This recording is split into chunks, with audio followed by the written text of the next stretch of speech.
Hey guys, Danny from Big Tuna. All right, we have put the application in. Application fees are $2,500. That's just the fee to apply to go to the Land Environmental Court. So you really start burning some cash now. When I did this, this happened on Monday. At the same time, we submitted that. Then I went back to the local MP, the mayor, our state MP, to reach out to them again to ask, and I CC'd the compliance team, that somebody apply some common sense to this craziness, right? Because it's crazy.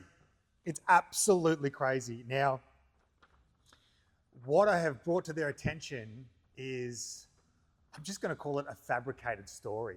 So what happened during the process, we received an email from the compliance team, and it was basically denying that we could have an existing OC, right? Which we were still going to do our BIC, which is to make everything comply anyway. We were in the process of doing it, right? But all this other legislation, it's their legislation, their rules, right? I'm not making this stuff up, right?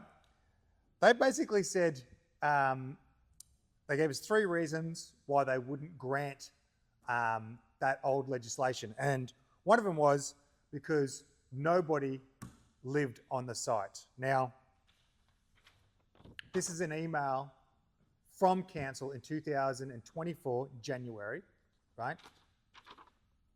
As I mentioned, as the current owner is living on site under the caretaker's permit, that is fine.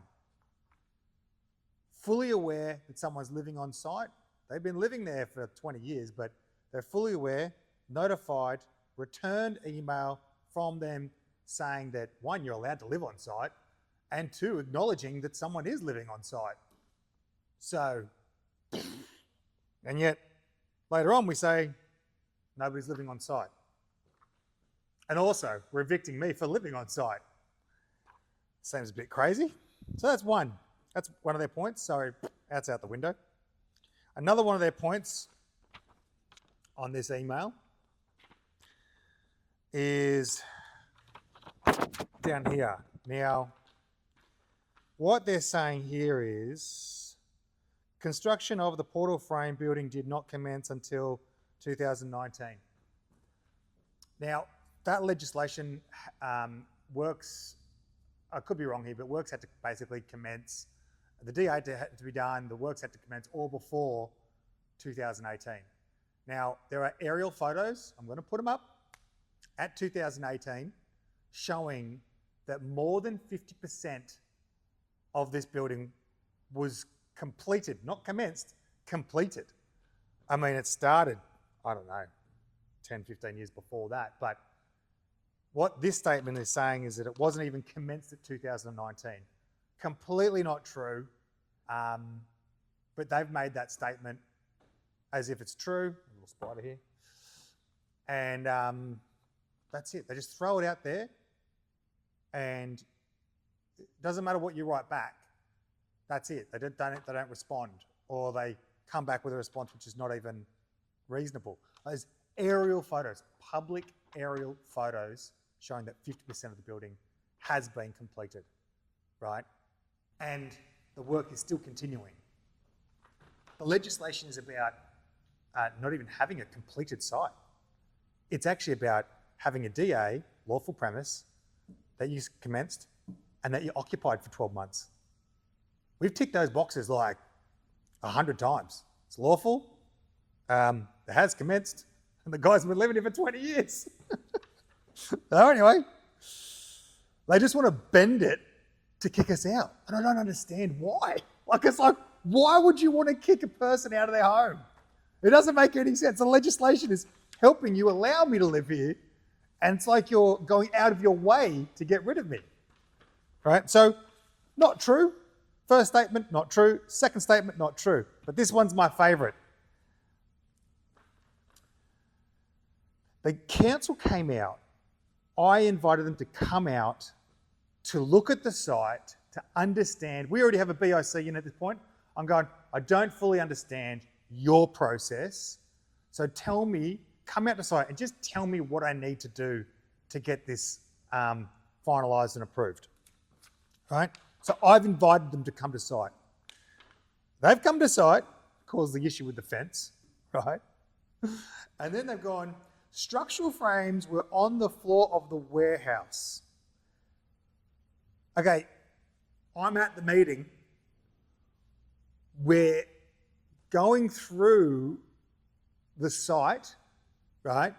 I don't even own the building at this point, right? We haven't settled on the property.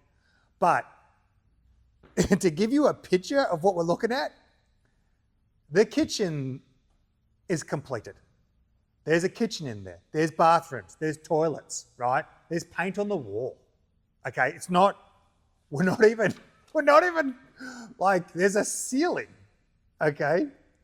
Yet they make the claim that the structural frames were on the floor of the warehouse. Construction of the manager's residence are not completed. Oh, and it says, and was not occupied. That is a fabricated story. And I can put my hand on my heart, right? Because I was physically there. And I didn't even know how to respond to this. I was like, maybe the guy's confused. Maybe he's got his jobs mixed up. I mean, like when someone pulls out a fabricated story and says, that is the truth, not only is it the truth, that is one of the key reasons that they won't allow us to live here under the old OC, right? Legislation, I should say. They've used that, right? And I've gone, okay, no worries. I've gone, okay, this is crazy, right? I'm going to get a lawyer. This is the point where I go and get a lawyer. My lawyer sends them a letter saying a bunch of other stuff, right? But one of the things he goes, please send us the evidence of this structural frames on the floor of the warehouse, right? And construction of the manager's residence has not completed. Again, it didn't actually have to be completed. To occupy a place doesn't mean it has to be completed under that old legislation. You just had to be here, right? The guy was here. But it is, like there is kitchen, there's toilets, there's tiles, there's paint on the walls, right? There's flooring. It's a normal place, right? Who responds to the lawyer going, can you please send us the evidence of this claim? Because I'm talking to my lawyer and going, mate, that's just like completely not true. I'm like, that's not even remotely true. Frames, structural frames. I don't know if they're talking about like a wall frame. Like, okay, how could there be a wall frame on the ground if the building's like finished? There's kitchen, ceiling, there's paint on the walls, right? And that's where it gets. This is where I basically lose complete faith in anything they've spoken to me about, because they come across like they were trying to help me to some degree, and it's state legislation that's the issue, or upstream. This is the response I get. Now, I've just highlighted, but ultimately what she's said to the lawyer and myself is that we are required to subpoena the council to get that evidence. She doesn't go right back. Sure, here are the photos from the inspections that were taken, and here's the evidence. And then I could look at it and go, oh my God, yeah, I forgot about that. Do you know why I didn't forget about it? It's not true. The story's not true. So what's happened here?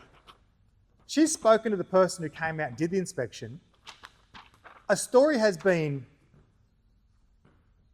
I'm just saying fabricated because it's not true, right? So they've created this story, they've run it out, we've challenged it, and instead of coming back and going, you know what, you're right, I got my jobs mixed up. That wasn't the right job. I was thinking about a different job. I do a lot of jobs. No, they write back and go, you have to subpoena us for it. Now, why would someone not show you why they were not allowing you to live there? Why would they say we needed to be subpoenaed, right? It's because they're hiding something. I'll tell you what they're hiding. They're hiding that they don't have anything, right? That's the case.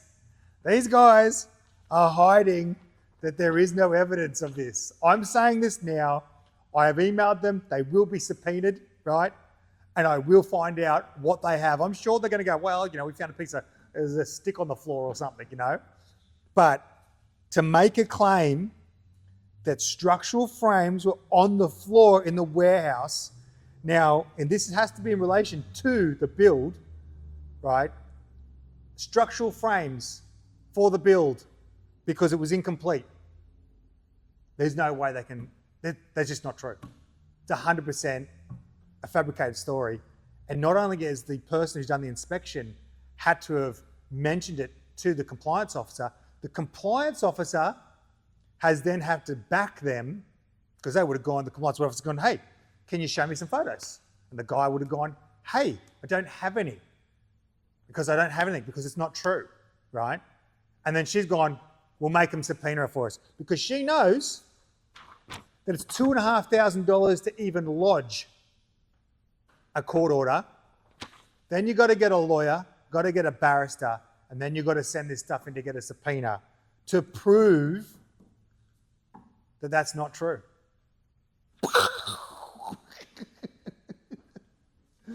So obviously most people won't do it. That's the fact. People aren't going to spend thousands and thousands, tens of thousands of dollars to prove them that they're wrong. They just have to get frustrated, roll over, and get kicked out of their homes. I'm like, it's insane. And if that is what we're dealing with, I mean, I've just lost faith that these guys are going to be reasonable.